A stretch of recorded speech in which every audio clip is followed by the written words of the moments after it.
नमस्कार मित्रों, मैं नीतिका तिवारी आप सभी का आपके अपने प्लेटफॉर्म अवध आईएएस पर हार्दिक स्वागत एवं अभिनंदन करती हूँ। वीडियो का थंबनेल देखकर आप सभी को आइडिया लग ही गया होगा कि आज हम किस विषय में बात करने वाले हैं।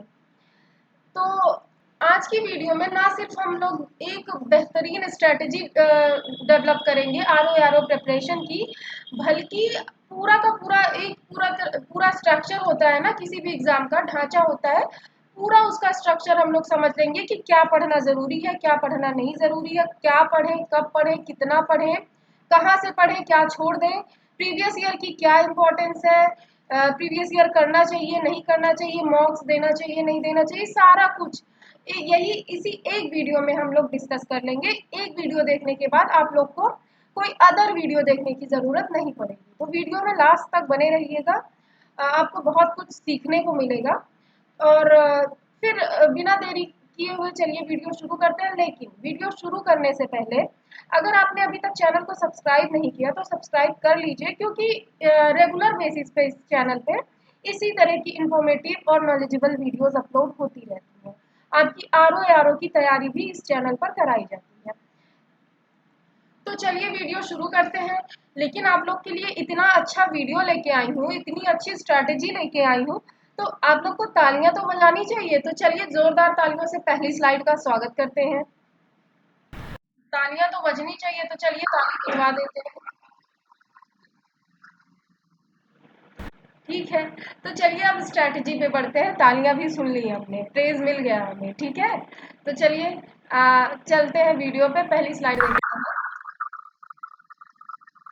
भाई साहब, तालियों की बौछार हो रही है हम लोग के लिए। ठीक है, ये लोग इतनी तालियां बजा रहे हैं, आप लोग भी चैनल सब्सक्राइब कर लीजिए, कुछ तारीफ आप लोग भी कर दीजिए कमेंट बॉक्स में। ठीक है, तो चलिए वीडियो शुरू करते हैं। इसमें पहला क्वेश्चन क्या होता है एग्जाम में, कि पहले एग्जाम का स्ट्रक्चर हमें समझना पड़ेगा कि एग्जाम में पेपर्स कितने होते हैं, कितने पेपर होते हैं, कितने फेज में होते हैं। ये सब पहले कोई युद्ध लड़ने अगर आप जा रहे हैं तो पहले युद्ध की रणनीति तो बनानी पड़ेगी। तो रणनीति ही बनाने हम लोग आए हैं। और रणनीति बनाने के पहले हमें ये भी तो जानना पड़ेगा कि लड़ना किससे है, किस हथियार से लड़ना है। तो यही सारी चीज़ें आज की वीडियो में हम लोग डिस्कस करेंगे कि हथियार हमारा क्या होगा।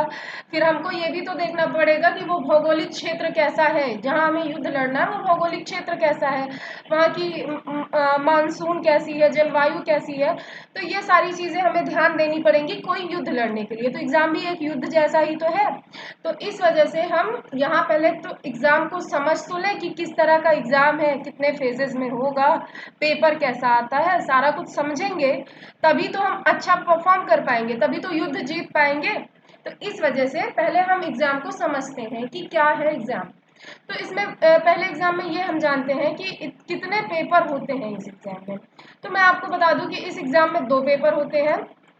जीएस का एक होता है 150 नंबर का, फिर एक पेपर होता है हिंदी का 60 नंबर का, और दोनों कंबाइन करके कितने मार्क्स के बन जाते हैं, ये दोनों मिलके 200 नंबर के 200 क्वेश्चन 200 नंबर के पूछे जाते हैं। ठीक है, आई होप इतनी चीज़ें आपको समझ आई होंगी। मैं फिर से रिपीट कर देती हूँ कि पेपर जो है आपका 2 पेपर होते हैं। एक जीएस का पेपर होता है 140 नंबर का फर्स्ट शिफ्ट में, फिर हिंदी का पेपर होता है 60 नंबर का सेकेंड शिफ्ट में। और दोनों जोड़कर कितना मार्क्स बन जाता है ये देखिए, 200 नंबर बन जाता है, और दोनों जोड़कर 200 क्वेश्चन, यानी ईच क्वेश्चन कैरी 1 मार्क, यानी प्रत्येक क्वेश्चन 1 नंबर का होता है। ठीक है, अब क्या यही एक एग्ज़ाम हमने दे लिया 200 नंबर का और हमने पास कर लिया तो क्या हम पास हो जाएंगे? ऐसा नहीं है। अब आगे देखिए, नेक्स्ट स्लाइड देखते हैं। एक धमाके के साथ इसका मतलब आगमन हुआ है। तो देखिए इसमें कितने फेजेस होते हैं, तो इसमें 2 फेजेस होते हैं, प्री प्लस मेंस। इसमें भी प्री और मेंस होता है, लेकिन मेंस उस जैसा नहीं होता जैसा पीसीएस में होता है।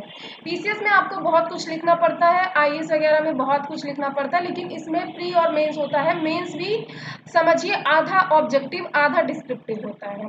तो आपको इसमें ज़्यादा कुछ लिखना नहीं है, प्री पूरा ऑब्जेक्टिव ही रहेगा इसका एग्ज़ाम का स्ट्रक्चर।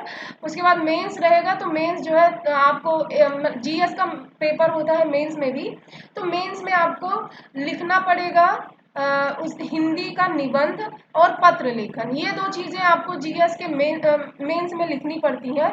बाकी जीएस का जो पोर्शन रहता है वो आपको ऑब्जेक्टिव भी मिलेगा मेंस में भी, यानी कि जीएस आपको प्री में भी ऑब्जेक्टिव और मेंस में भी ऑब्जेक्टिव। कितना ज़्यादा बेनिफिशियल है ये। सबसे ज़्यादा जीएस लिखने में ही कठिनाई होती है।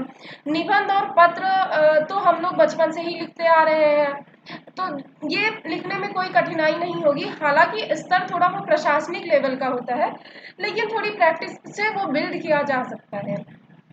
तो आपको, लेकिन जो आपकी प्रॉब्लम है, जहाँ पे आपको समस्या आएगी, ये होता है जीएस। और लेकिन जीएस आपको क्या करना है, ऑब्जेक्टिव ही सॉल्व करना है।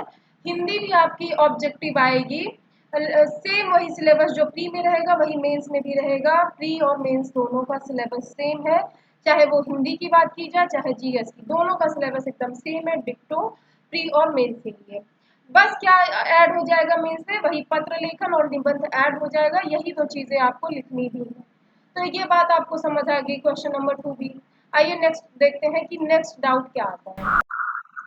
तो इसमें नेक्स्ट क्वेश्चन ये बनता है कि ठीक है, हमें एग्जाम पैटर्न तो समझ आ गया है कि एग्जाम ऐसे होना है, 2 फेजेस में होगा, प्री मेंस होगा, 140 नंबर का क्वेश्चन आएगा जीएस में, 60 नंबर का क्वेश्चन आएगा इसमें हिंदी में।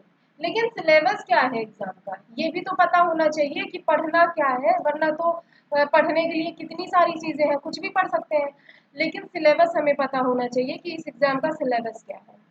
तो सिलेबस जानने के लिए इस सिलेबस पे एक काफ़ी डिटेल्ड चर्चा होनी चाहिए मेरे हिसाब से, क्योंकि वही एक है जो आप देख पा रहे हैं और उसी के सहारे आपको पूरा ये सफ़र तय करना है। तो सिलेबस मैं एक डिटेल्ड वीडियो बनाऊंगी अलग से सेपरेट, उसमें डिस्कस करूंगी। अगर इसी वीडियो में सिलेबस डिस्कस करने लग गए हम लोग तो वीडियो काफ़ी लेंदी हो जाएगा। तो अदर क्वेश्चंस पे आज की वीडियो में डिस्कस करते हैं। और जहाँ तक रही बात सिलेबस की, तो बिना सिलेबस जाने तैयारी नहीं शुरू की जाती। तो इस वीडियो के बाद आप लोग सिलेबस वाला वीडियो जाकर देख सकते हैं, उसमें मैंने सिलेबस भी डिटेल में डिस्कस किया है। ठीक है, तो ये बात हो गई। और यहाँ पे अगर ये बात देखा जाए कि मतलब कितने फेजेस में एग्जाम होता है, तो 2 फेज में प्री मेंस होता है, ये सब तो बता दिया गया है। चलिए आगे देखते हैं। अब यहाँ पे कितने नंबर लाने हैं, ठीक है मैम, ये तो आपने बता दिया कि जो है एग्जाम इतने फेजेस में होगा, 200 नंबर का पेपर होगा, लेकिन लाए कितना मार्क्स। तो अब मैं ऐसे ही तो बोल नहीं दूंगी देखो तुम 200 का है 180 नंबर ले आओ, 190 नंबर ले आओ, और जो कि पॉसिबल भी नहीं है, प्रैक्टिकल बनना पड़ेगा हमको। तो अगर कुछ बोलना है कि इतना नंबर ले आओ तुम्हारा सिलेक्शन हो जाएगा, तो उसके लिए थोड़ा रिसर्च तो करनी चाहिए। तो अगर प्रीवियस ईयर्स का कट ऑफ देखें, प्रीवियस 4-5 सालों का, तो कट ऑफ इसी के बीच में लाई करती है, हर साल कट ऑफ इन्हीं नंबर्स के बीच में लाई करती है। लाई मतलब जैसे कि इन्हीं के बीच में रहती है, कि कितने में से, या तो 125 या 128, इन्हीं नंबर्स के बीच में आपकी कट ऑफ एग्जिस्ट करती है। तो आपको लाना कितना नंबर है, ज़रूरी नहीं हर बार 128 ही बने, हम 130 140 का टारगेट लेके चलेंगे कि हमारा 130 से 140 नंबर बन जाए, तो सिलेक्शन आप एश्योर हो सकते हैं कि आपका सिलेक्शन पक्का है। क्योंकि अब मैंने ये क्वेश्चन का इस क्वेश्चन का कि कितना नंबर लाना चाहिए कि हमारा सिलेक्शन हो जाए, इसका आंसर करने के पहले मैंने एनालिसिस किया। तो मैंने बाकी पिछले सालों का 3-4 साल, जैसे 2016 में एग्जाम हुआ था, फिर 20 में हुआ, वही 16 वाला निरस्त हुआ था, तो 20 में एग्जाम हुआ, फिर 21 में एग्जाम हुआ था, उसके पहले वो तो बहुत पुराना हो गया तो मैंने वो नहीं देखा, लेकिन उसके फिर 22 में भी एग्जाम हुआ। तो ये सारे पेपर ये सारे एग्जाम्स का मैंने देखा कि इनमें कट ऑफ कितनी बनी। तो इन कट ऑफ का अगर एवरेज निकालें तो यही 125 से 128 के बीच में हमारी कट ऑफ बनती है। तो अगर हम 130 टारगेट लेके चले तो हमारा सिलेक्शन हो जाएगा। तो आइए फिर नेक्स्ट क्वेश्चन देख लेते हैं क्या है। नेक्स्ट क्वेश्चन है कि रोल ऑफ प्रीवियस ईयर क्या है, क्या प्रीवियस ईयर करना चाहिए हमें कि नहीं करना चाहिए, क्या इम्पोर्टेंट रहेगा कि हम अगर प्रीवियस ईयर सॉल्व भी कर लें, लेकिन क्या हमारा समय बर्बाद होगा, प्रीवियस ईयर से क्वेश्चंस आएंगे भी या नहीं। तो मैं आपको बता दूं, प्रीवियस ईयर से क्वेश्चंस हर साल रिपीट होते हैं।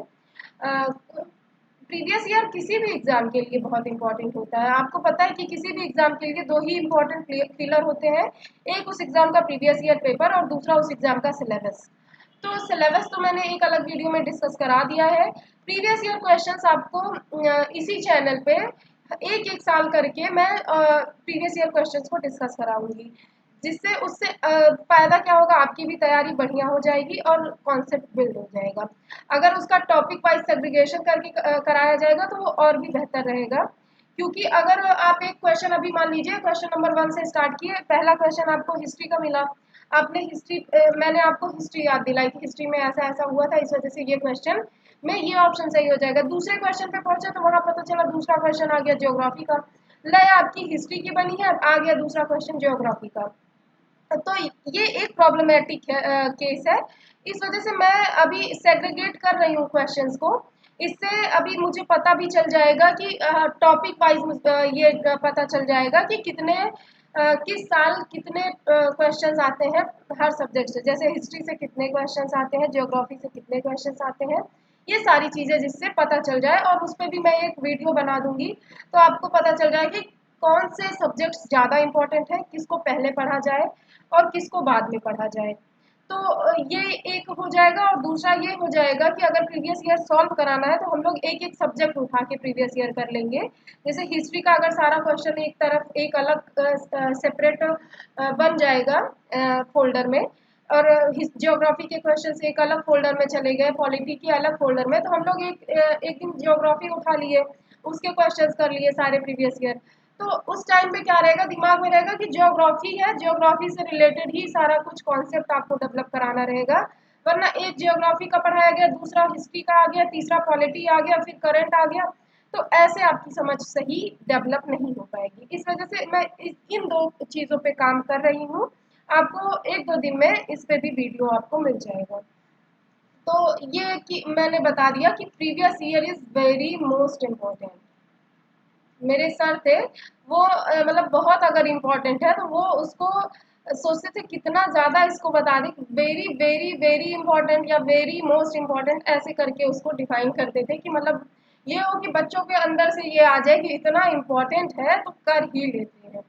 तो वो था, तो मुझे लगा आप लोग के साथ भी ये चीज़ इस्तेमाल की जाए। चलिए नेक्स्ट देखते हैं। अब आ गया सबसे बेटर और सबसे सुनहरा question, how to start. Start कैसे करें प्रिपरेशन। प्रीवियस ईयर ठीक है, इम्पोर्टेंट है, ये भी पता चल गया कैसा पैटर्न है, कितने क्वेश्चंस आते हैं ये भी पता चल गया, नंबर कितने लाने हैं ये भी पता चल गया। अब ठीक है तैयारी, लेकिन शुरू कैसे करें। तो आपको शुरू ऐसे नहीं करनी है कोई भी किताब लेके बैठ गए और सारा पूरा एक तरफ से पढ़ते हुए जा रहे हैं कि अब तो पूरा ये खत्म ही कर देंगे। ज्योग्राफी लेके बैठे तो अब world geography, physical geography, mapping, astronomy, मतलब सारा कुछ जो है करके तभी जो है सांस लेंगे, उस ज्योग्राफी खत्म हो जाए, फिजिकल विजिकल सब ज्योग्राफी खत्म करके तभी जो है अब हिस्ट्री पे जाएंगे। ऐसी आपकी तैयारी नहीं होनी चाहिए। आपको बहुत सेलेक्टिव पढ़ना है, स्मार्ट वर्क करना है, सेलेक्टेड चीज़ें पढ़नी है। और वही सेलेक्टिव स्टडी के लिए मैं काम कर रही हूँ अभी। आप लोग के लिए मैं टॉपिक अलग से बना रही हूँ कि किस टॉपिक से कितना क्वेश्चन आया है। आप वही वही टॉपिक्स पढ़िए जहाँ से हर बार क्वेश्चन आते हैं। फिजूल के टॉपिक्स पढ़ के आपको भ्रमित होने की कोई ज़रूरत नहीं है। तो प्रिपरेशन ऐसी होनी चाहिए जैसी मैंने बताया कि आपको एक तरफ से चीज़ों को लेके नहीं बैठना है।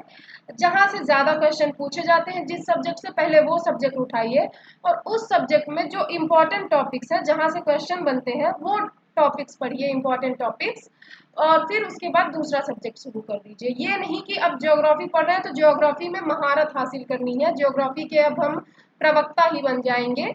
इस इस स्ट्रैटेजी से नहीं पढ़ना। इस स्ट्रैटेजी से पढ़ेंगे तो ऐसे बहुत सारे लोग दिल्ली और इलाहाबाद में बैठे हैं जो लोग एकदम सही में विद्वान हो चुके हैं उस सब्जेक्ट का, लेकिन सिलेक्शन नहीं ले पाए। क्यों? क्योंकि वो विद्वान बनने के चक्कर में पड़े थे। तो विद्वान बनने से एग्जाम नहीं निकलना है, एग्जाम आपके स्मार्ट वर्क और आपकी स्मार्ट स्ट्रैटेजी से निकलना है। ठीक है, तो आइए नेक्स्ट देख लेते हैं। नेक्स्ट क्वेश्चन,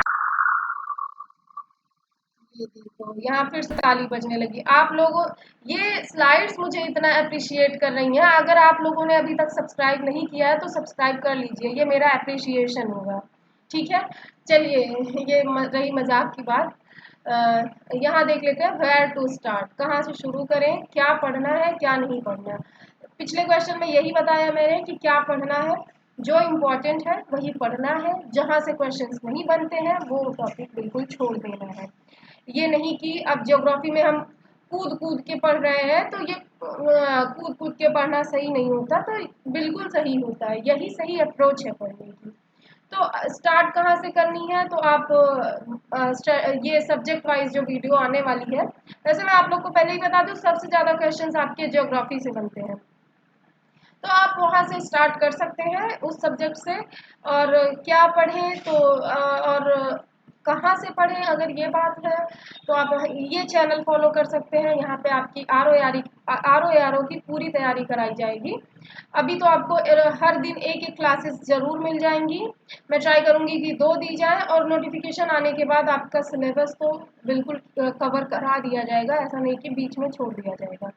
तो यहाँ से भी आप अपनी तैयारी कर सकते हैं। आप कहीं और से कर रहे हैं तो बहुत अच्छी बात है, वहाँ से भी करते रहिए, यहाँ से भी देखते रहिए, जहाँ से आपको बेहतर चीज़ें मिले, इम्पॉर्टेंट चीज़ें मिले, हर जगह से लेते रहिए, ताकि एग्ज़ाम इस बार छोड़ना नहीं है, इस बार तो निकाल के ही रहना है, ठीक है।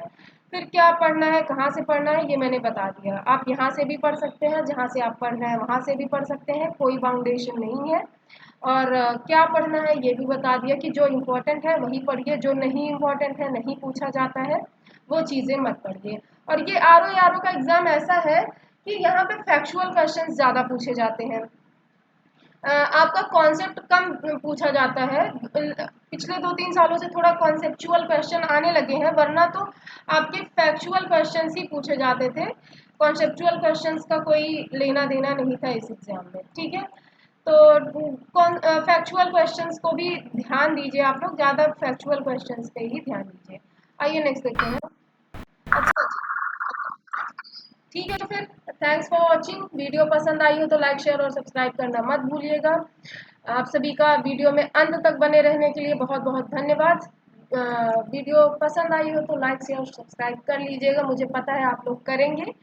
और चलिए मिलते हैं अगली वीडियो में। आज की वीडियो में इतना ही। जय श्री राम।